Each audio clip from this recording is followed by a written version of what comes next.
Before we get started, I will let you know I've had 3 COVID tests, and all 3 came out negative.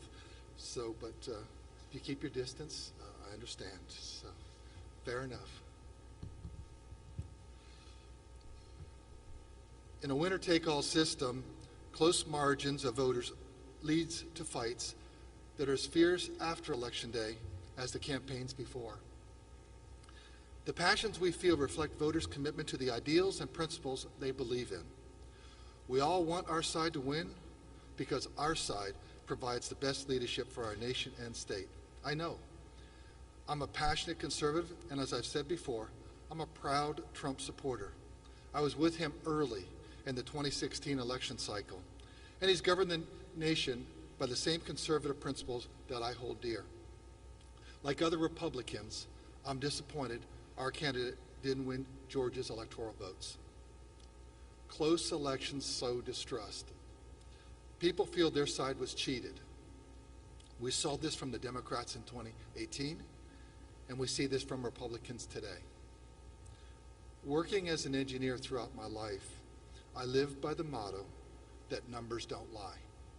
As Secretary of State, I believe that the numbers that we have presented today are correct. The numbers reflect the verdict of the people, not a decision by the Secretary of State's office, or of courts, or of either campaigns.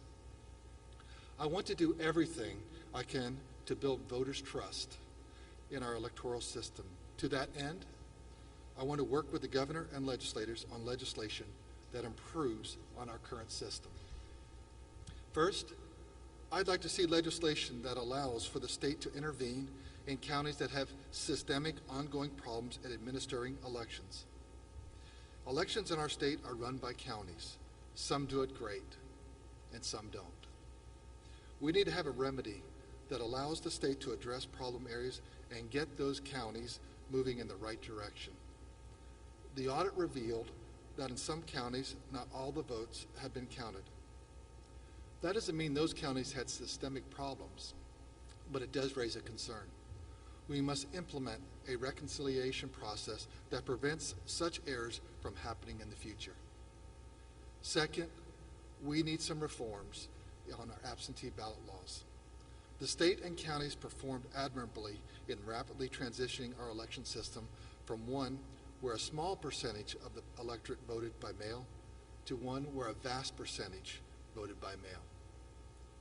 Other states that have moved to vote by mail systems did that over a period of years.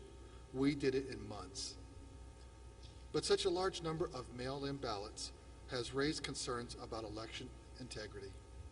I will work with legislators to find a solution that allows us to use the same security measures for votes by mail as we have for in-person voting.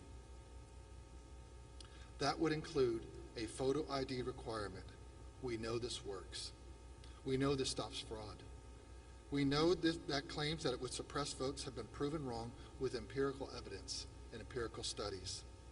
This move would have the added benefit of removing the controversial signature verification system that we use now.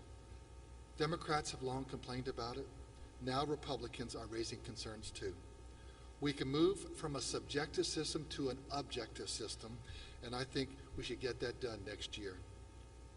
Third, because federal laws don't allow us to update our voter rolls as often as we need to have stricter controls that allow for challenges to voters who are suspected of not living where they are registered to vote. A simple tightening of the law would give teeth to these challenges and prevent people from voting illegally. These measures will improve the security of our elections, and that should lead to greater public trust. Our first goal is carrying out elections successfully and getting the results right. Our second goal is upholding the people's faith in our democracy by demonstrating the integrity of our process. Thank you for coming out so early today.